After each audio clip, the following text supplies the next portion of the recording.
The best record in the NFL over the last 22 regular season games belongs to the Kansas City Chiefs, who are 19-3. The Chiefs rallied to defeat the Falcons after Eric Berry intercepted Matt Ryan's two-point conversion attempt for the game winner. Stephen A., is it time to call the Chiefs the best team, the best? It might be. In the AFC? It might be. I've been talking about the Oakland Raiders for some time because that offense is high-powered.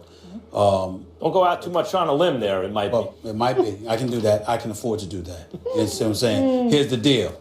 Kansas City is both sides of the field. What I'm seeing from them is a complete team. Somehow, some way, they play solid on both sides of the football. But here's the biggest element.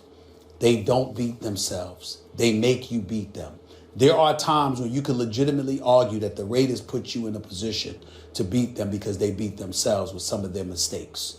You can say the same thing about the Steelers. You can say the same thing about the Ravens. You can say the same thing about the Broncos.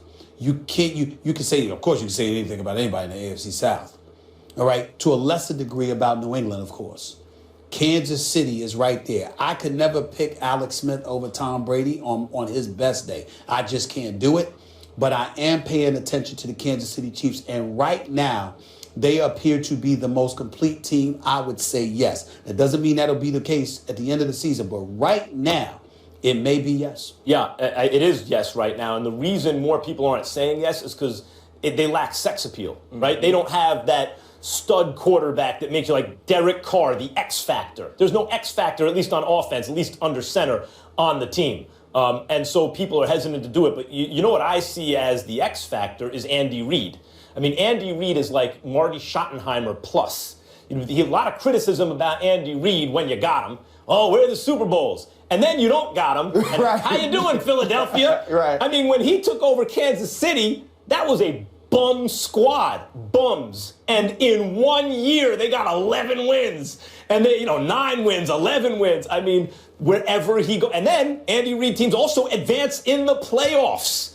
So that's what, they don't have the guy at quarterback that makes people want to pick them. They're not the sexy pick, but it's an Andy Reid team. It's extremely well coached, both sides of the ball. And at this moment, they are the best team in the conference. When you watch the games of the Kansas City Chiefs, because we talked about Oakland, they win games very much like Oakland. I mean, you think back to the San Diego Chargers in week 1, you go Carolina Panthers.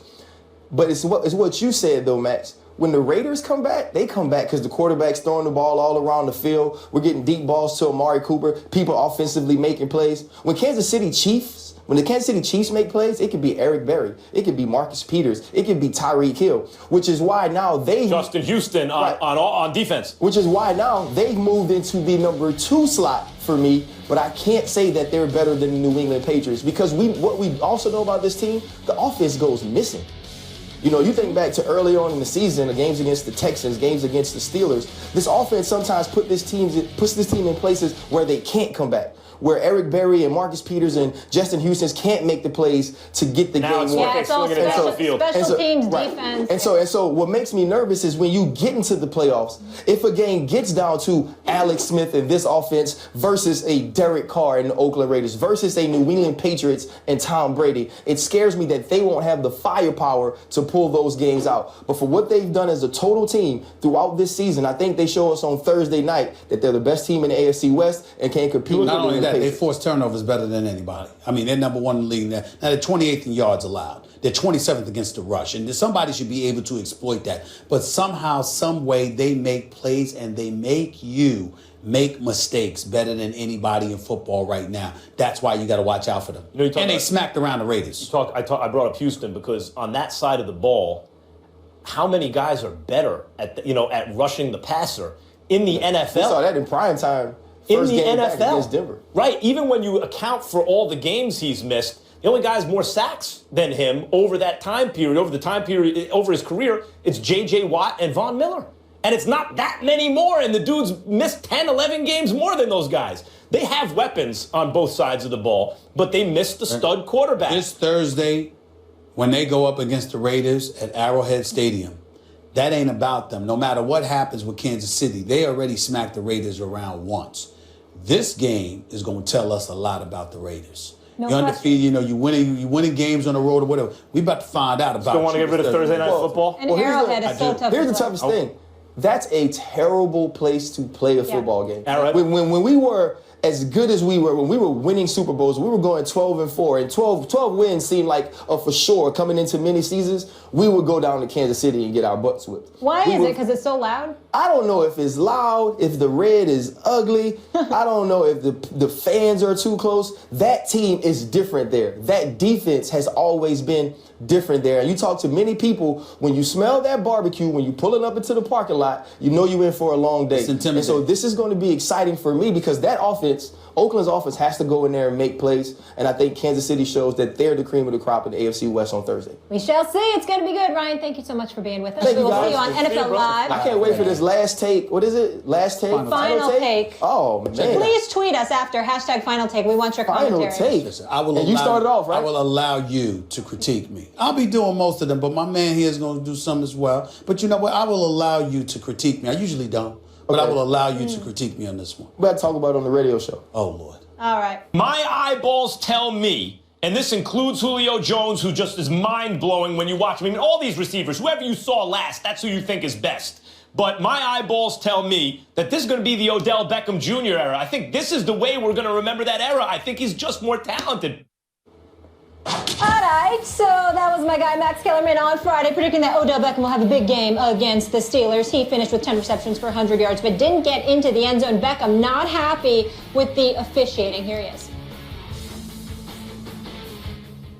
I don't really think that we should have this crew anymore when the Giants are playing with the past history and everything that's going on, but a horrible call in my opinion. I don't understand how I'm running down the field on a go route and someone tries to stop my progress, but I can't put my hands on them. I went up to ask him what was going on, what was the flag, and he said, get out my face. So I'm trying to figure out what I did wrong so I don't do it again. And you're going to sit here and tell me to get out my face. I don't want anybody to sit here and misquote and say that I'm saying the refs are the reason we lost the game, because that's clearly not the reason we lost the game. Just to make that clear to everybody, the Steelers they're a very good team, and they beat us today.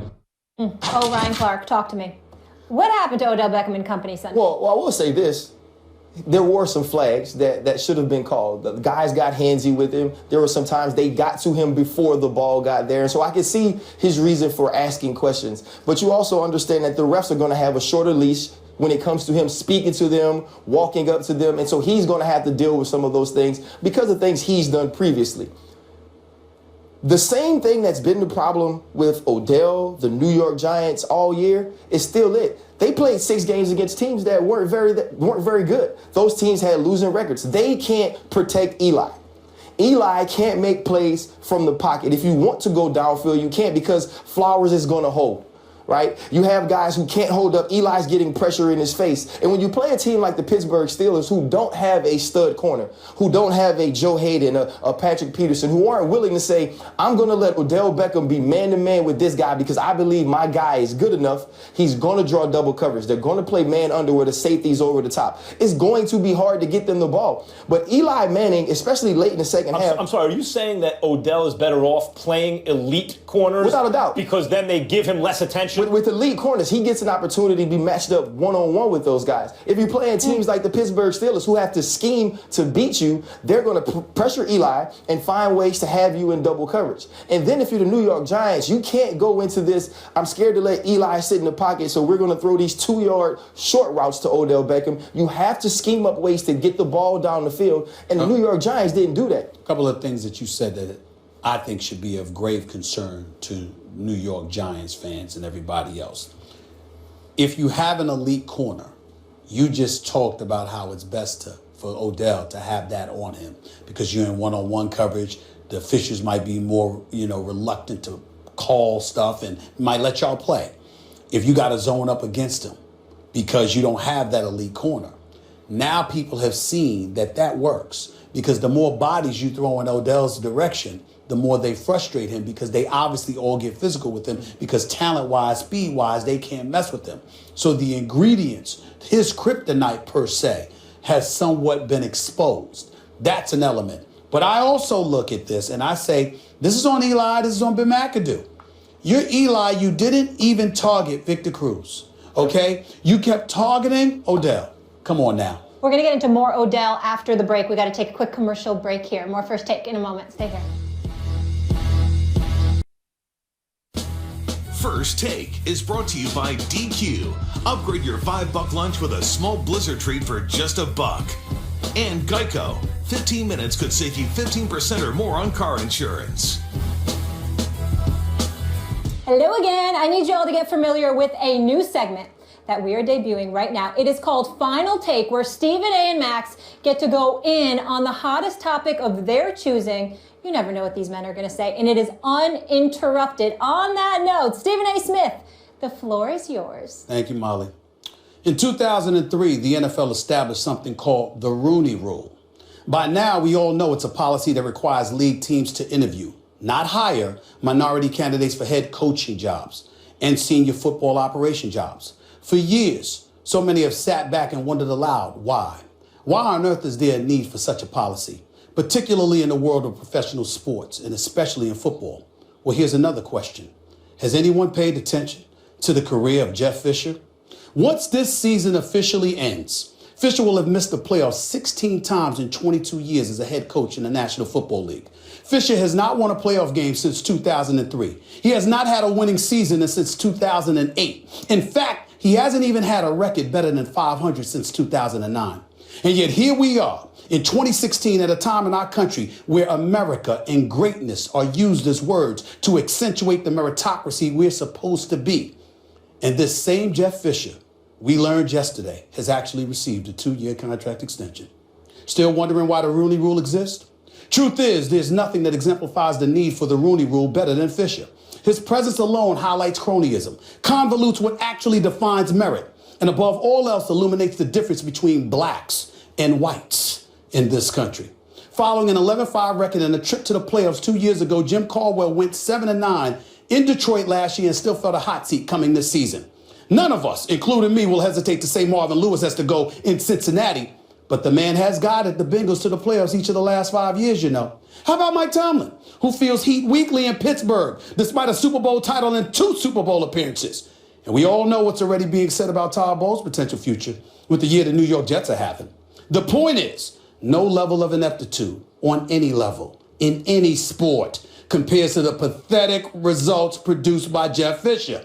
Yet he's still around, in LA no less, sunshine and palm trees surrounding him everywhere. I would ask someone to try and justify this, but anyone with sense knows better than to try that with me.